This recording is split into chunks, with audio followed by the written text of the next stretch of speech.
60, 70 minutes, and fantastic performance of Crystal Palace. Playing very well, creating chances, and just we were not efficient enough. And also not to blame anybody. Can happen. And then we made one mistake, so we don't make many mistakes in our defense. We made one, they got a penalty, and then it was an open game.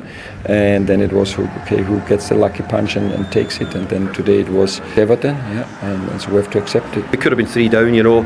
We hung in, we kept defending it, even though we weren't great, but we played much better in the second half, and we were worthy of maybe getting it, but not.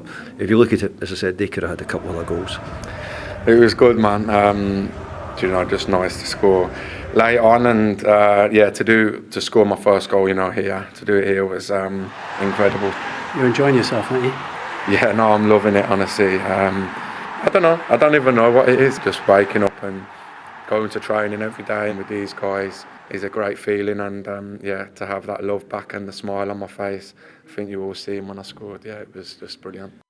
We will talk about Jack Grealish. As he said, it was a brilliant, particularly second half performance. But the difference, and we should also point out how good Crystal Palace were in the first half of this game. But the difference between Everton from the first half to the second half was so marked by pretty much every measure. They weren't just improved; they were massively improved. So, what do you think the difference was? What changed, Joe? Mindset, personnel. I think Palace, credit to them, Danny, they were excellent, weren't they, in the first half? Really they had good. So much energy, but they just looked a little bit tired from their, midweek excursions. And Everton, as David Moyes say, they hung in there, and then their quality shone through in the end. It was such a good second half performance from Everton, but what did they need to fix from the first? Well, I think it was the changes. He made the call. He took Beto out the team from Monday night. He looked like he had a difficult game. Barry starting up front. Just not quite the presence that David Moyes was looking for. Like we say, Crystal Palace were excellent in the first half, excellent, and they've got very few chances. Barry trying to link up there, just couldn't really give an option, ended up hiding behind Palace's back three. This was one of his opportunities in the first half where he managed to get through one-on-one, but a fresh Gahey in the first half just looked like he had this situation under control. Barry didn't really stand a chance. And fair play to David Moyes, he took him out of the team, but he's realised at half-time, I need Beto in my team. I need him pushing, making as much problems as he possibly can. Early on, Pickford's got the option. He sees Beto. We all know Pickford's capable of getting that in over the top. He doesn't take it, but with him stretching the defence, that just brings that main man into the game, Jack Grealish. A little bit of time, Beto making that second run, just making it difficult. Look, of course, that's a ball to no one. They want Beto in the middle right there, but it was just encouraging signs. Grealish is quoted, he thought Wharton was excellent. He thought he was absolutely running the show. This is a senior pro saying, look, young man, as good as you are, I'm not going to let you settle. You're getting it. And that's Jack Grealish at his best. Alcaraz, another half-time change, flying through. This was late on in the second half. First opportunity, Dean Henderson making an excellent save. In Burnham, he came on, Michael Keane struggling, and they decided to make a positive move. It was really important they got back into the game. But it's more runs off the front man. Beto posting it up, making it difficult. A tired challenge. Absolute bonus that is for Everton. They couldn't believe their luck having survived 2 early chances in that second half. Here we see Beto again. And this stadium went from being ready to go. Palace had 2 really good opportunities at 1-0. And this is just winning a corner at 1-0, revving it up. This is what you want to be in a 50-odd thousand seat stadium. That's how you want to feel. Jack Grealish, like I said to you before, he just built into the game. And as they got more tired, Munoz, you don't see this happening. This is a man who's absolutely shattered. He's had a tough week. Grealish saying, get off, creating more chances, and the pressure started to build. Undai linking with Alcatraz as he goes over the top. Beautiful ball into the middle, incredible header from Beto, would have rounded it up, but how can you begrudge this man finishing a tough week, no doubt about it. Excellent finish, so pleased for him. Yeah, Alcatraz got them out of jail. I realised that one. Do you know what? Oh, God. When you're struggling a bit, you need your best players to get on the ball and be brave. And he is a top player, and you can see the difference in the second half. So many more touches in the dangerous areas of the pitch. He was strong, he was fit, he looks happy. He's playing with a strut that we've seen him play with before. And what happens is that's infectious to those around him. I mean, I've got to give Ndiaye a mention as well. Yeah. He's terrific. But Jack Grealish playing at this level will catch the eye of the England manager at some point. I know he's probably waited to see if he can keep the levels up. But when he's looking as strong as he is now and as brave as he is on the ball, then it's pretty inevitable, really. And when his numbers are pretty much where they were last season off 20 games, and he's only played 7 now, as Danny said, 6 games in, and maybe Thomas Tuchel is thinking, all right, let's see if he can sustain this. But he's going to catch his eye at some stage if he does manage to continue in this vein. Do you know what? You can tell in the way he interviews and the way he's behaving. That's a bonus for him. He's just really happy to get that joy back, get that love of football back. And we all know Jack Grealish is at his best when he's happy, when he's enjoying it, when he's the main man. And like I say, it was a great feeling to see him score that goal. You saw that relief, that excitement. How can you, like I say, how can you begrudge a man playing like that? What about Crystal Palace? As you said, Danny, they started so well in that game, probably had a good 70 minutes in that game. But is it just the exertions of Europe? Is it the fact that they don't have the biggest squad to choose from? In fact, they've made the fewest changes along with Burnley in the Premier League so far this season. That's the key, is because they've had to basically play the same 10, 11 players for a good while now. And Joe and I were talking about it after the games, and if you're not used to it especially, it's not just the games, it's the mental preparation, it's the travel. And we did see in the latter stage of the game, I thought maybe some changes earlier for Palace might have helped, but they have done amazingly well. They had some great moments in the game, and to be honest with you, Cal, there was a spell in the second half, they had a couple of chances, could have put the game to bed, and the manager was pleased with the performance. He knows there's some tired legs out there. There's lots of positive things for Palace to take on into the next few weeks. Such a vital win in the end for Everton. You couldn't see it coming, though, certainly in the first half. How good were Crystal Palace? Not just for that first 45 minutes, but probably for the first hour of the game, Jamie. They were. It was very reminiscent of the first game at the Hill Dickinson Stadium at Brighton. Went there and dominated for large parts of the game. Probably should have, scored a few more goals, but Everton come back into the game and end up winning the game. It was pretty similar here as well, but it was a great second half for Everton, and a big part of that was down to the changes David Moyes made. Do they, in some ways, only have themselves to blame, having got themselves in front in the first place? Yeah, I mean, that was something that we looked at, but what I keep talking about in this Palace system, we did this on Monday Night Football, was who does what in terms of marking with their setup. So we'll just run it on. And it's really interesting when you sort of look at Everton. I'll just go for this front three from Crystal Palace. Number 10, Sarr, Mateta and Pino there. So there's your front three. Who's looking after them? So they're pinning the back four, and let's not forget what we always talk about with Crystal Palace. Wing back on one side and on the other side. So it looks like it's actually been the job of the back four, really, rather than midfield players. So you just run it on from there. Adam Wharton on the ball. Ball comes in there. So straight away now, you've got Tarkowski stepping out in there. He's going to get dragged out of position. Michael Keane has to go now with Mateta. Has to go in there. He has to make that run in there.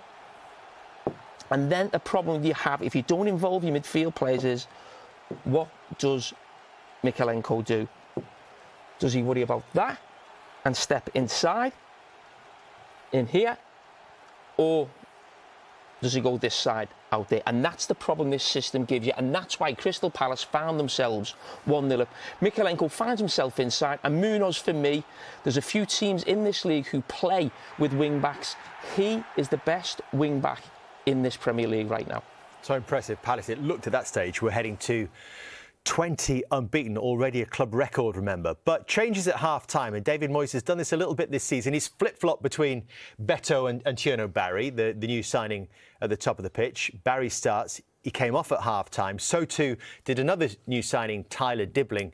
Carlos Alcaraz came on. What difference did that make? It made a huge difference. Jack Grealish mentioned that in his interview. There was just an added intensity about it because Crystal Palace were dominating for far too long. We didn't see the fruition of it early on because Crystal Palace probably had a really good chance to make it 2-0. But this is the penalty situation there, and Leclerc in that position, I mean, he's normally so... He's barely put a foot wrong, has he? Yeah, he's so measured normally, isn't he? So often it's such a poor challenge. And then Ndai, whose position changed actually on the back of the substitutions at half-time. He went from number 10 to wide right, where he's played, predominantly this season. As I said, Alcaraz going into that number 10 position made a big difference. Everton had 14 shots in that game, 2 in the first half, 12 in the second, the last of which was recorded as a shot was Jack Grealish's winning goal, and he told us before the game he had shooting on his mind. Oh, no, definitely, Moyes. Do you know what was mad? Yeah, last night I was watching the game from Monday night, and I think you and Duncan Ferguson was speaking, and one of you said that I only had 2 shots since I've been here, and yeah, that blew my mind. To be fair, I ain't gonna argue with him, but no, listen, I think that is something that I do need to do more. It's just a fact of shooting more. You see so many players, like Jared's goal the other night, you see him, he shoots, he gets a deflection and goes in. I do need to do that more, but sometimes I think I'm a bit too unselfish, and I get as much joy, setting players up as I do scoring, but I do want to score more, and hopefully I can do that to help the team and the club. Yeah, and that was the stat. 2 shots in his Everton career. Going into Monday night. He didn't actually have one in that game against West Ham on Monday. Then he had 3 today, finishing with the goal. His first, though, came very early on in this contest, 9 minutes. And we were scratching our heads a bit watching this, Jamie. Yeah, I think we'd actually got into Jack's head before the game, because it's not a situation you ever really see Jack shoot from. In some ways, he always crosses there, doesn't he? Yeah, and in some ways he probably shouldn't shoot. There's 2 bodies right in front of him, but you could see he's desperate to get on the score sheet. And this was 80 minutes. Yeah, I mean, it was really interesting as well. Speaking to him, he said, late in games at the new stadium, he's been thinking, come on, I've got to win the game. Jack Grealish, come on. And he gets another shot away, but maybe he wouldn't have had the shot. But listen, he's just getting closer and closer. And even if he didn't, it wasn't really a shot that got in the goal. It was a block or a tackle. He was in that right place at the back post when it mattered. Well, I think when we look at the goal, I think it probably sums up Everton's second half performance. Yes, there were changes there, but they made it what I would call an Everton performance, going back to Goodison Park, and they've made a brilliant start to the new stadium. But it was up and at them, winning tackles, getting the crowd involved. And if we just look at the goal now, when we talk about Crystal Palace, we talk about this 5-4-1. So we can see the sort of, Crystal Palace line here across, and then we can see the 4 across. We highlighted this against Liverpool. Very difficult to break down. Sorry, clear that. And there's that 4 in front. OK? Difficult to break down. So how do you break it down? How do you play through it? Well, why not playing over it? There's nothing wrong with that. And if you look at Everton, they've actually now got players at 6v5. Alcaraz wide here. Tarkowski, who's up because of a long throw-in just before that. But that shows the positivity. The centre-back's not going back. So you've actually now got a front 6 of Everton up against the back 5. And that's where the goal comes from. But it's really good how Everton work it. It's not just a long ball. They work it really well. Play well here. And this bit is really important, because I mentioned Ndai. And we just highlight him here now, making this really good run in here. If he doesn't make that run, this goal does not happen. But the cross is absolutely fantastic, and we need to roll this really slow. The reason being is, as he comes in now to take this cross, there. Now, if he doesn't cross the ball like that, let's really just highlight that in that position.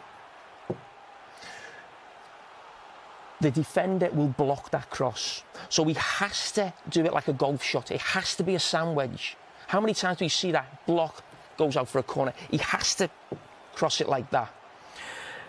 Now, when you think of any coaches who may be watching here, what you want in the box, you want players on the move across the near post. You want your wide player getting in at the back post, and you want somebody attacking from a central area. So you've got exactly what you would want if you were David Moyes or any coach up and down the country looking at that. Man across the near, wide left player, get in at the back post and attack.